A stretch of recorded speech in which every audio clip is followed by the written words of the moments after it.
बहुत ही बड़ा जंगल था। उस जंगल में आजकल बारिश ना होने के कारण सारी पक्षी के घर में अनाज की कमी हो गई थी। ऐसा हाल टूनी के घर में भी था। माँ, मुझे बहुत भूख लगी है, मुझे कुछ खाने को ला दो। मैं सुबह से कुछ नहीं खाया, मुझे बहुत कष्ट हो रहा है। ठीक है मेरे बच्चे, मैं अभी तुम्हारे लिए भोजन लेके आती हूँ। आजकल जंगल में भोजन की बहुत ही कमी थी। टूनी कल से ही भूखी थी। फिर भी टूनी अपने बच्चों के लिए भोजन ढूंढने निकल जाती है। टूनी पूरा दिन भोजन ढूंढती रहती है, लेकिन उसे कुछ भी नहीं मिलता। आखिरकार वो थककर एक पत्थर के ऊपर बैठ जाती है। आज तो कुछ भी नहीं मिला खाने को। ऐसे खाली हाथ लौट गई तो मेरा बच्चा भूखा मर जाएगा। उसने तो कल से कुछ खाया भी नहीं है। ऐसा करती हूँ, कौवा से कुछ दाने मांग लेती हूँ। कुछ दिन पहले मैंने भी तो उसे अनाज दिए थे। यही सोचकर टूनी कौवा के पास उड़ जाती है। उधर कौवा अपने घर में ही था। टूनी, तुम मेरे घर किस काम से आई हो? कौवा भाई, मेरे बच्चे 2 दिन से भूखे हैं। घर में एक भी अनाज के दाने नहीं है।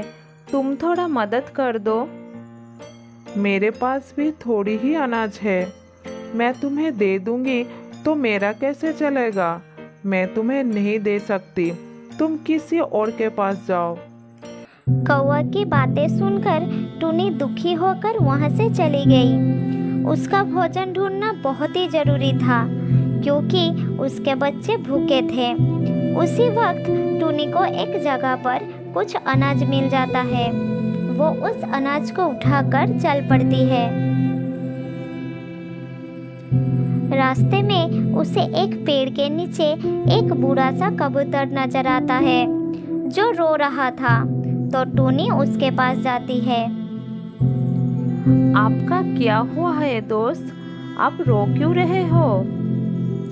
मैं यहाँ नया हूँ, दूसरे जंगल से आया हूँ। मेरे बच्चों ने मुझे घर से निकाल दिया है। मैं 3 दिन से कुछ नहीं खाया, इसलिए रो रहा हूँ। टूनी अनाज के दाने लेकर अपने बच्चे के पास जा रही थी, लेकिन इस बूढ़े पक्षी का हालत देखकर उस अनाज के दाने को उसे दे देती है। तुम दुखी मत हो, मेरे पास कुछ अनाज के दाने हैं, तुम इसे खा लो। इससे तुमको थोड़ी ताकत मिलेगी, तब तुम अपने दोस्त के पास जा सकोगे। ठीक है दोस्त, तुम्हारा बहुत धन्यवाद।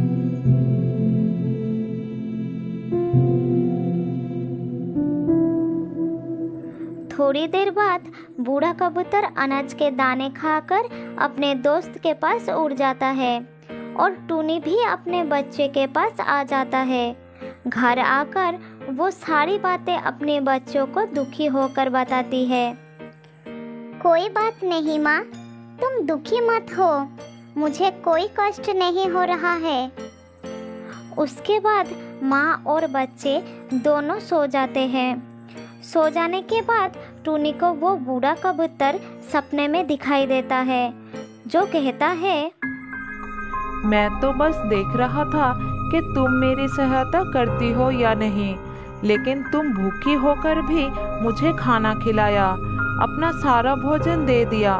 मुझे पता है तुम दोनों आज भूखे सो रहे हो, इसलिए मैं तुम्हें एक जादुई पक्षी के बारे में बताऊंगा, जिसके पास तुम जो भी खाने के लिए मांगोगे वो तुम्हें दे देगा। कल सुबह तुम 2 क्रॉस पूरब की ओर जाओगे, वहाँ तुम्हें एक गुफा दिखाई देगा। वहाँ जाकर ये मंत्र बोलना, पशु पक्षी सबको खिलाए, गुफा का दरवाज़ा खुल जाए। गुफा के सामने एक दैत्य होगा, ये मंत्र सुनकर वो तुम्हें अंदर जाने देगा। लेकिन ये याद रखना, ये दैत्य उसे ही अंदर जाने देगा जो दिल का साफ है, और जिसके मन में लालच हो वो उसे जाने नहीं देगा, मार देगा।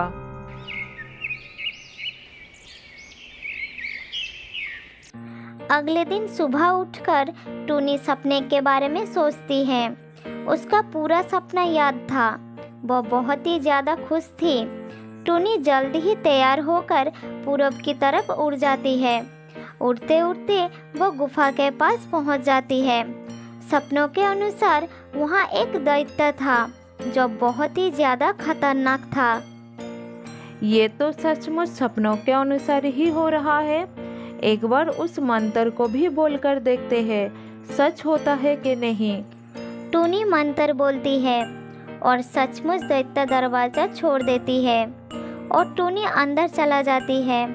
वो गुफा अंदर से बहुत ही भयानक थी, लेकिन सपनों के अनुसार वहाँ वही बूढ़ा कबूतर बैठा था। टूनी उसके पास गई और बोली, मुझे मेरे और जंगल की सारी पक्षियों का भोजन दे दो।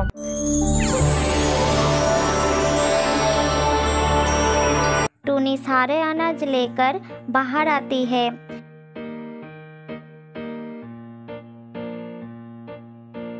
फिर जंगल में जाकर सारी पक्षियों में वो अनाज बांट देती है।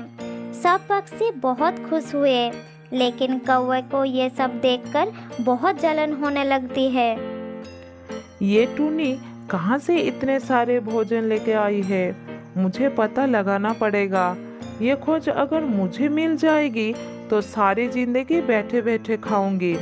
कल मैं उसका पीछा करूंगी और देखूंगी वो कहाँ से भोजन ले आती है। अगले दिन जब टूनी उस गुफा में भोजन लेने के लिए जाती है, तब कौवा छुपकर ये सब देखता रहता है। टूनी एक मंत्र पढ़ती है और अंदर जाकर भोजन लिए चले जाती है। टूनी के जाने के बाद कौवा गुफा के सामने आ जाती है और उस मंत्र को याद करती है, लेकिन वो दैत्य के सामने गलत मंत्र पढ़ देती है। दैत्य ये सब देखकर कहती है, अरे ये मनहूस कौवे, ये मंत्र सिर्फ मासूम और अच्छे दिल की पक्षियों के लिए है। तुम जैसे लालची के लिए बिल्कुल नहीं है। तुम गलत मंत्र पढ़कर मुझे बहुत तकलीफ दी है। मैं तुम्हें पत्थर का बना देता हूँ। कौवा वहाँ से भाग जाना चाहता था, लेकिन दैत्य ने एक मंत्र पढ़कर उसे पत्थर का बना देता है और उसे उसकी लालच की सजा मिल जाता है। हमें इस कहानी से क्या सीख मिलती है? हमें ये सीख मिलती है कि लालच का अंजाम हमेशा ही बुरा होता है। हमारे पास जो कुछ भी हो उसी पर हमें संतुष्ट रहना चाहिए।